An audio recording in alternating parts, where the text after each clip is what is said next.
Hello everybody, my name is Aceface. Today we're going to be running some T4 Abyss to get to that sweet 1 billion ISK number. And I was actually just considering buying a new ship that will take me back actually, which is a bit unfortunate that I found a ship I wanted to buy. But a ship I wanted to actually buy was this Worm Abyss fit here. It was a long time since I tried the Worm in the Abyss. The last time I tried was when I was an alpha clone.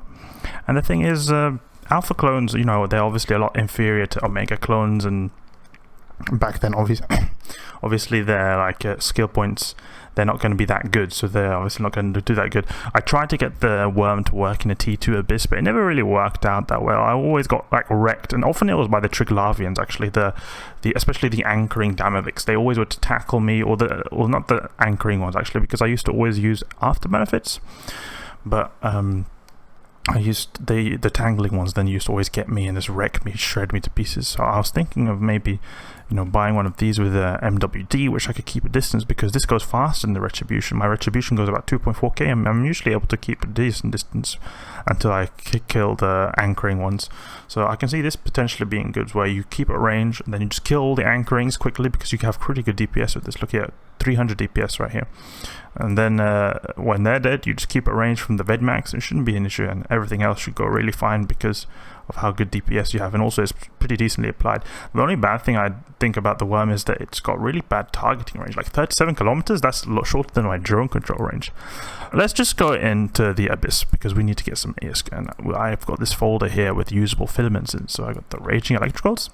So often when I go into the Abyss, I always check that my modules all fully repaired. You can see here I had to overheat previously, and I think that was because in a previous run I got like a wrecking shot by Charybdis Tyrannus, and I had to overheat a bit just to make sure that in case another wrecking shot were to occur, I would be prepared for it. So let's undock and go to my Abyssal launch site. It always takes a bit of time to undock, you know, server has to process me undocking. Alright, let's see now if we can undock a bit quicker. It's quite slow today actually. Okay, let's go.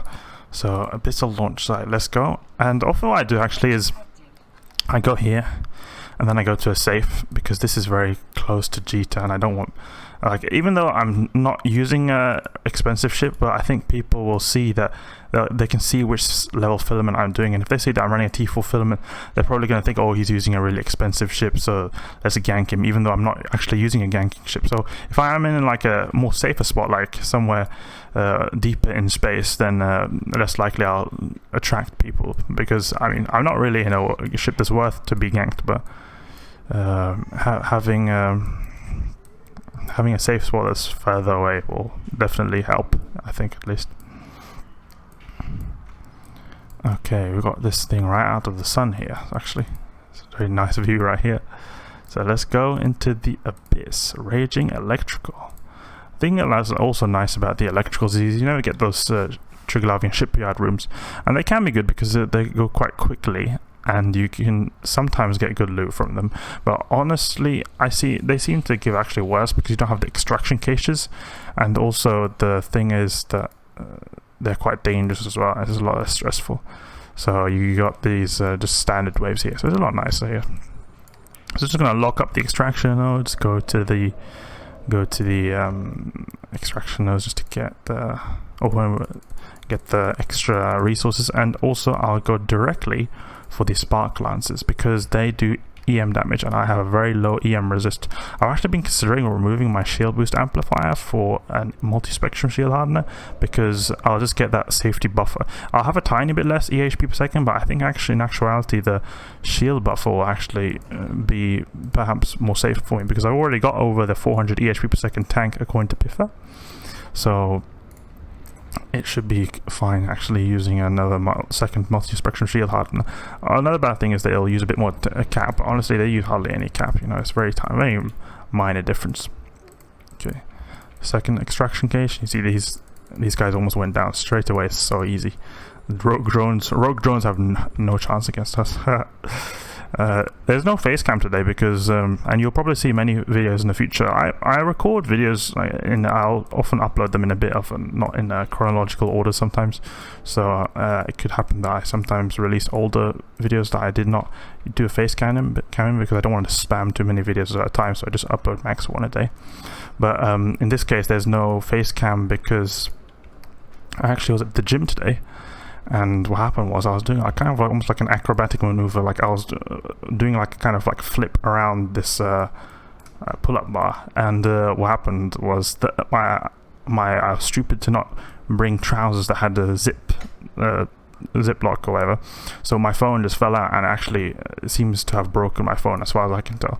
I'm gonna see if we can get it repaired soon. But I use my smartphone to do my face cam on because I don't have an actual camera. You can actually do it with this cool app. It's called Droid Cam. You can just connect your phone wirelessly to your computer with the Wi-Fi, and then it makes it so that you can get a webcam or out of your smartphone. So it doesn't seem like we have got so good loot here. Only 7 mil, probably even less because we've got like ammo and that kind of stuff. So maybe like 5 mil or something like that. Not that good. As you guys know, I always consider 40 mil to be a good standard for my T4, but I've noticed that less and less it occurs, and I think that's what has to do with the Abyss loot being worth less, which is a bit unfortunate because it used to be worth a lot more, especially the 0-point condensate. That used to be worth a lot more. I'm guessing it's because just the demand for Triglavian ships has gone down from had the initial when new stuff comes out, it's always obviously going to be like very hype, like everyone wants to get that. But they've been out for a while now, and I can imagine a lot of people have also got a lot of the Triglavian ships they want to get. Like obviously ships are getting destroyed all the time, but the newness of them is not like a special thing of them anymore. They're not really that new now. It's almost been a little bit over 2 years now since they came out. Actually, the Triglavians, they came out in the summer of 2018. It would be interesting if we could actually fly some rogue drone ships actually, because these guys, we're fighting against them. Most of the NPCs we are up against, like Serpentis, Garistas, etc. You can fly their ships. Like I'm flying a Gila right now, like a Garistas ship, but you can't fly rogue drones, unfortunately. Also drifters. I think it would be really cool if you could fly drifter ships. That would be really nice. I was actually expecting the drifter ships to go under this, or I was actually expecting the Edencom ships. Those new ones that came out that have those Vortum projectors, those blue ones. I can show you if you don't know what it is. This is these kind of ships here. These new ones that came out. For example, the Thunderchild is their battleship, the Edencom battleship. And I thought that their skills were actually going to go under the precursor line, because it seems like precursor sounds like a kind of generic term. So I was guessing that CCP wanted to use this skill for just all these like non-racial type of like non-Galente, Amar, Minmatar, Caldari ships, but it seems like they gave Edencom their own skill book. So they're using like Edencom battleship, which is a bit annoying because I don't want to have to train up extra skills now. I've not even finished the precursor line, and now there's another one, which is really annoying. I can see though why they want to do that. Sneakily, you want maybe people to have a harder time getting up their skills, so they're probably going to encourage people to buy more skill extractors and giving more money to CSP because of buying more plex. So the thing is a bit annoying, but I can see why they do. They want more cash. Also, a thing I also expected was that I was thinking they were going to use the precursor weapons, and I think it's precursor weapon or maybe disintegrate. I'm not sure. I think there's precursor weapon skill here. Oh, that's crap loot as well. Let's get this. There's precursor weapons, yeah, and I thought they were going to use that for the new Vorton projectors actually, but I understand why they're not doing that, because precursor weapons actually work like turrets.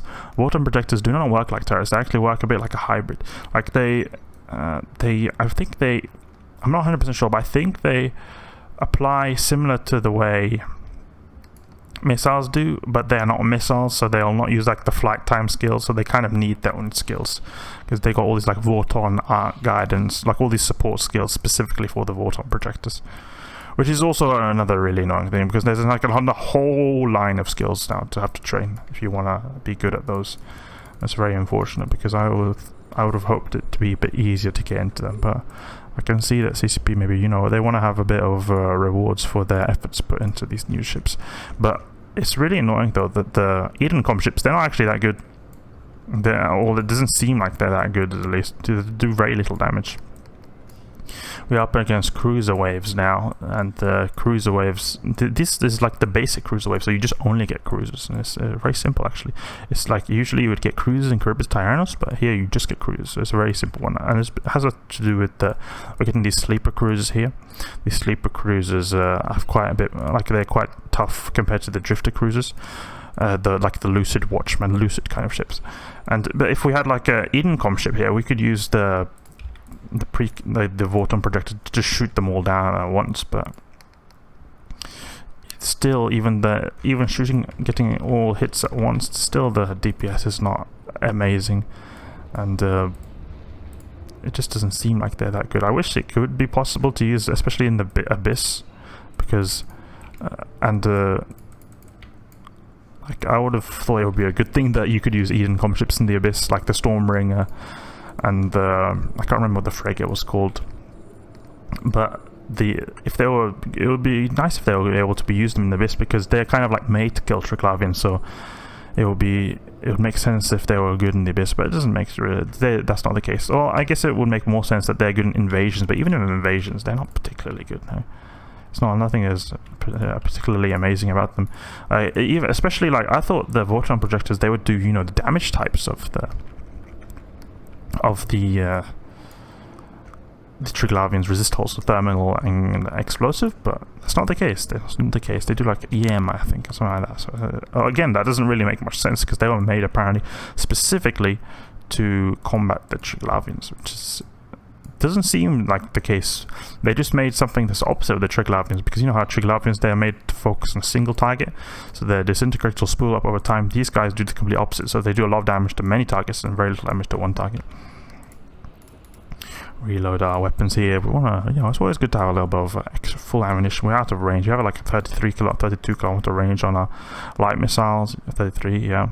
Sorry, I just wanted to reload a bit here, because by the time I get to the cache here, my drone has already killed it, the sleeper cruiser, so it's like no point to shoot with and waste ammunition when my drones have free ammunition, unlimited free ammunition. I think that's an interesting thing, how drones have actually free unlimited ammunition. Oh, that was good.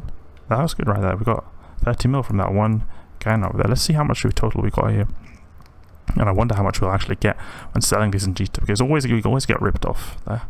53 mil. Okay, 53 mil, 9 minutes. Ooh, that's nice. That's nice. 53 mil in 9 minutes. That's some good ISK right there.